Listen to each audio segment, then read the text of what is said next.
بسم اللہ الرحمن الرحیم۔ السلام علیکم ورحمۃ اللہ وبرکاتہ۔ صحیح بخاری شریف حدیث نمبر 4۔ حضرت سیدنا جابر بن عبداللہ انصاری رضی اللہ تعالی عنہ وحی کے رکنے کا حال بیان کر رہے تھے۔ انہوں نے کہا کہ سرکار فرماتے ہیں، جس وقت میں جا رہا تھا تو میں نے آسمان سے ایک آواز سنی۔ میں نے نظر اٹھائی تو میں نے دیکھا کہ وہی فرشتہ تھا جو میرے پاس حرا میں آیا تھا۔ وہ آسمان اور زمین کے درمیان کرسی پر بیٹھا ہوا تھا۔ میں اس سے مرعوب ہو کر لوٹ آیا۔ میں نے کہا، مجھے چادر اڑاؤ۔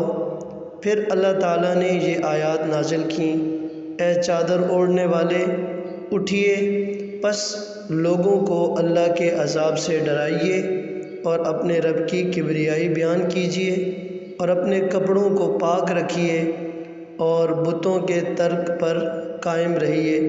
پھر بکثرت وحی کا نزول ہوا اور لگاتار وحی آنے لگی۔ اس حدیث مبارکہ میں حضور نبی پاک صلی اللہ تعالیٰ علیہ وسلم پر وحی کے نزول کے حوالے سے گفتگو کی جا رہی ہے کہ سرکار فرماتے ہیں، میں نے ایک مرتبہ پھر اس فرشتے کو دیکھا اور پھر سورہ مدثر کی یہ ابتدائی آیات مبارکہ جو ہیں وہ مجھ پر نازل ہوئیں، اور اس کے بعد پھر مسلسل وحی کا سلسلہ جاری رہا۔